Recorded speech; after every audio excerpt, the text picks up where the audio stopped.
অবৈধ কাঠফলা মিলৰ বিৰুদ্ধে চৰকাৰৰ মিছন মোড মুখ্যমন্ত্ৰীৰ নিৰ্দেশত ৰাজ্যজুৰি অভিযান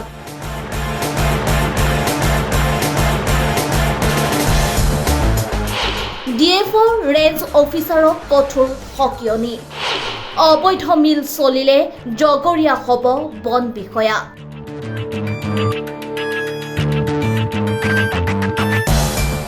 অসমজুৰি অবৈধ কাঠফলা মিলৰ বিৰুদ্ধে চৰকাৰৰ জিৰো টলাৰেন্স অভিযান মুখ্যমন্ত্ৰী ডক্টৰ হিমন্ত বিশ্ব শৰ্মাৰ কঠোৰ নিৰ্দেশৰ পিছতে মিছন মুডত নামিল বন বিভাগ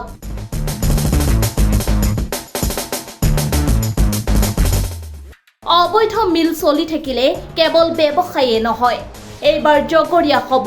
বন বিষয়াও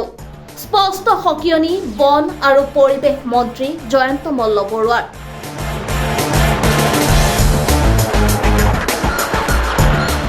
ফেচবুক লাইভ যোগে মন্ত্ৰী জয়ন্ত মল্ল বৰুৱাই স্পষ্ট ভাষাত কয় যে অসমত অবৈধ কাঠফলা মিলৰ বাবে কোনো ধৰণৰ আপোচ কৰা নহ'ব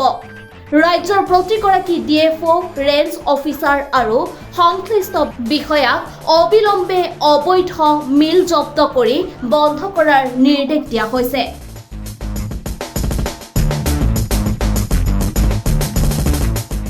আনহাতে মন্ত্ৰীগৰাকীয়ে স্পষ্ট কৰি দিয়ে যে নিৰ্ধাৰিত সময়ৰ পিছতো যদি কোনো এলেকাত অবৈধ কাঠফলা মিল চলি থাকে আৰু ধৰা পৰে তেন্তে সেই দায়িত্ব সংশ্লিষ্ট বন বিষয়াই বহন কৰিব লাগিব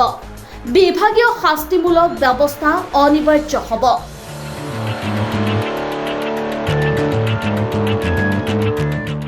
আনহাতে অভিযোগৰ বাবে মুকলি কৰিছে হেল্পলাইন নম্বৰ যাৰ জৰিয়তে আপুনি আপোনাৰ ওচৰত থকা অবৈধ কাঠফলা মিলৰ বিৰুদ্ধে গোচৰ ৰুজু কৰিব পাৰিব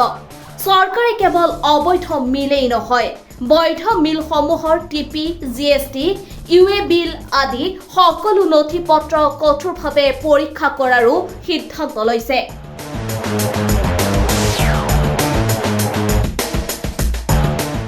চোৰাং কাঠ ব্যৱহাৰ কৰা চূড়ান্ত ব্যৱসায়ীসকলৰ বিৰুদ্ধেও আইনগত ব্যৱস্থা লোৱাৰ হুংকাৰ দিছে চৰকাৰে আমি মাজে মাজে বহুত খবৰ পাই থাকো যে এই ধৰণৰ বহু কাম যিয়ে প্ৰকৃতিক সুৰক্ষাত অসুবিধা কৰে বনজ সম্পদ ধ্বংস কৰে এনেকুৱা কাম কিছু চলি থকাৰ বাতৰি আমাক কেতিয়াবা চিন্তিত কৰে বন বিভাগৰ দায়িত্ব লোৱাৰ পিছত মই ভাবো যে বন বিভাগৰ মন্ত্ৰী হিচাপে এয়া মোৰ এক দায়িত্ব আৰু সেই কাৰণে যোৱাকালি আমি আমাৰ মাননীয় মুখ্যমন্ত্ৰী ডক্টৰ হিমন্ত বিশ্ব শৰ্মা ডাঙৰীয়াৰ নিৰ্দেশক্ৰমে এটা খুব কঠোৰভাৱে আমাৰ বিভাগটোক আমি নিৰ্দেশনা দিছো যাতে বিভাগে আমাৰ অসমৰ সকলো ঠাইতে থকা অবৈধ কাঠৰ মিলবিলাক অতি শীঘ্ৰে বন্ধ কৰিব লাগে এই কাঠৰ মিলবিলাকত বিভিন্ন বনাঞ্চলৰ পৰা অহা কাঠসমূহ চোৰাংভাৱে আহি তাত কাঠসমূহ বিভিন্ন ধৰণে ফলা হয় যাৰ কাৰণে বহু সময়ত চোৰাংভাৱে বনাঞ্চল ধ্বংস হয় সেই কথাসমূহৰ ওপৰত লক্ষ্য ৰাখি আমি যোৱাকালি মাননীয় মুখ্যমন্ত্ৰী ডাঙৰীয়াৰ নিৰ্দেশ কৰ্মে আমি বিভাগৰ প্ৰতিটো ডিভিজনতে ডিএফঅ সকলক ৰেঞ্জ অফিচাৰ সকলক বা সংশ্লিষ্ট বিষয়াসকলক নিৰ্দেশনা দিছো যে অবৈধ কাঠফলা মিলসমূহ অতি শীঘ্ৰে বন্ধ কৰিব লাগিব জব্দ কৰিব লাগিব যোৱাকালিৰ পৰা আমাৰ এই অভিযান চলি আছে আৰু মই আশা ৰাখিছো যে আমাৰ বিভাগৰ বিষয়া কৰ্মচাৰীসকলে গাঁৱে গাঁৱে প্ৰতিটো অঞ্চললৈকে গৈ বিশেষকৈ যিবিলাক ভিতৰুৱা অঞ্চলত এনেকুৱা অবৈধ কাঠফলা মিল চলি আছে এই অবৈধ কাঠফলা মিলসমূহ জব্দ কৰি অনাটো আৰু তাৰ লগত যিখিনি কাঠৰ সংগ্ৰহ তাত পোৱা যায় এই কাঠসমূহ বৈধ হয় নে নহয় এইসমূহ চোৱাটো দৰকাৰ চৰকাৰে কিছুমান ঠাইত কাঠৰ মিলৰ পাৰমিশন দিয়ে এই কাঠৰ মিলৰ পাৰমিশন দিওতে যি পাৰমিশন দিয়া আছে যিমান সাইজৰ বা যি ব্যৱস্থাৰ কাঠৰ মিলৰ পাৰমিশন দিয়া আছে তাতকে যাতে বেলেগ কোনেও লগোৱা নাই সেই কথাবিলাকক বৈধ কাঠৰ মিলবিলাকত লক্ষ্য কৰিব লাগে বৈধ কাঠৰ মিলত যিসমূহ কাঠ আহে সেই কাঠসমূহৰ প্ৰপাৰ টিপি লৈ আহিছে নে নাই প্ৰপাৰ জিএছটি দি আহিছে নে নাই এই কথাবিলাকো চাব লাগে আৰু যিসমূহ অবৈধ কাঠৰ মিল অসমৰ য'ত ত'ত গঢ়ি উঠিছে, কাঠফুলাৰ দৰে বিভিন্ন ভিতৰুৱা অঞ্চলত অবৈধ কাঠৰ মিল গঢ়ি উঠিছে, সেই কাঠৰ মিলবিলাক অতি শীঘ্ৰে বন্ধ কৰি জব্দ কৰি আনিব লাগে। আৰু এইবাৰ আমি এটা নিৰ্দেশনা দিছো, যি অঞ্চলতে বিভাগীয়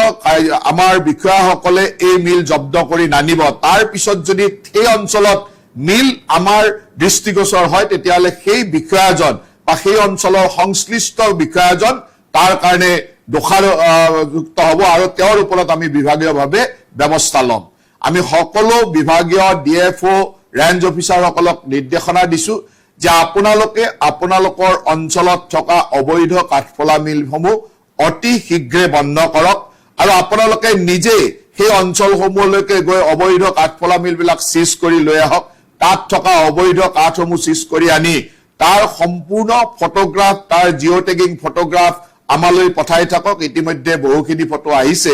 আৰু প্ৰতিটো দিনেই কিমান কাঠফলা মিল আপুনি বন্ধ কৰিছে, প্ৰতিজন বিষয়াই ৰেঞ্জ অফিচাৰ আৰু DFO বন্ধ কৰিছে,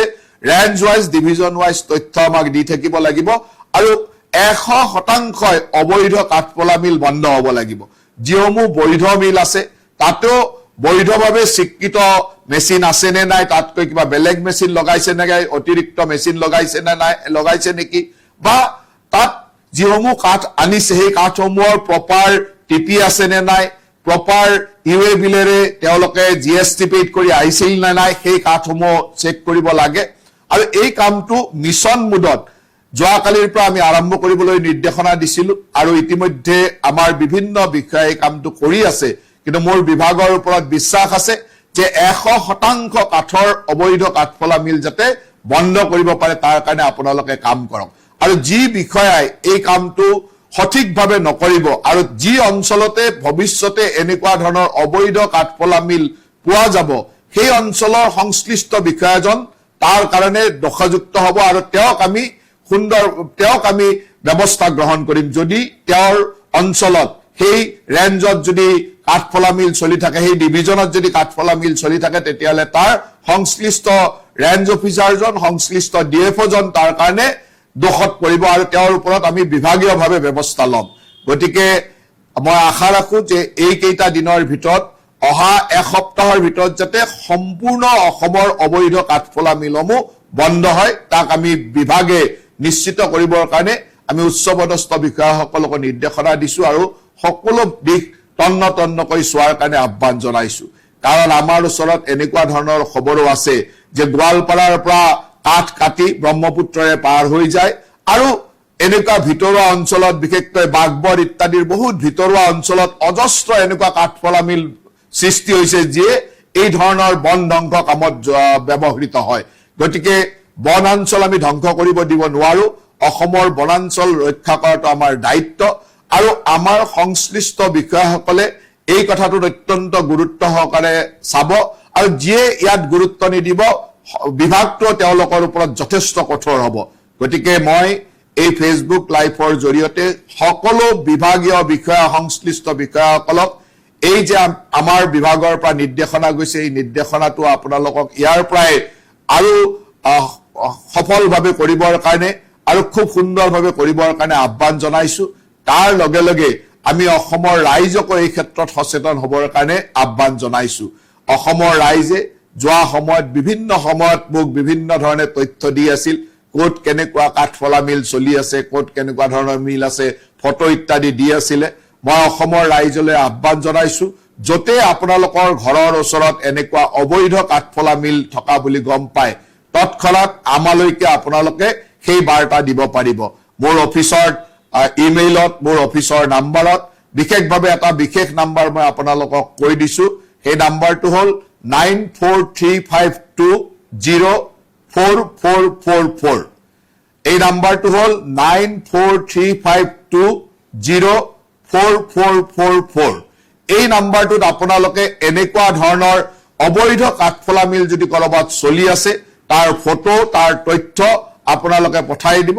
আপোনালোকৰ কথাখিনি আমি গোপনে ৰাখি আমি সুন্দৰভাৱে এই মিলসমূহ বন্ধ কৰা কামত আমাৰ বিষয়াসকল নিয়োজিত হ'ব। আৰু এই কাঠফলা মিলৰ লগত আমাৰো যদি কোনোবা বিষয়া ভিতৰুৱা গোপন মিতিৰি কৰি চলাই থকাৰ খবৰ আপোনালোকে পায় সেই তথ্য আমাক দিব যাতে আমি যথেষ্ট কঠোৰ হ'ব পাৰো নিউজ ডেস্ক ৰিপোৰ্ট ৰিপাব্লিকানী।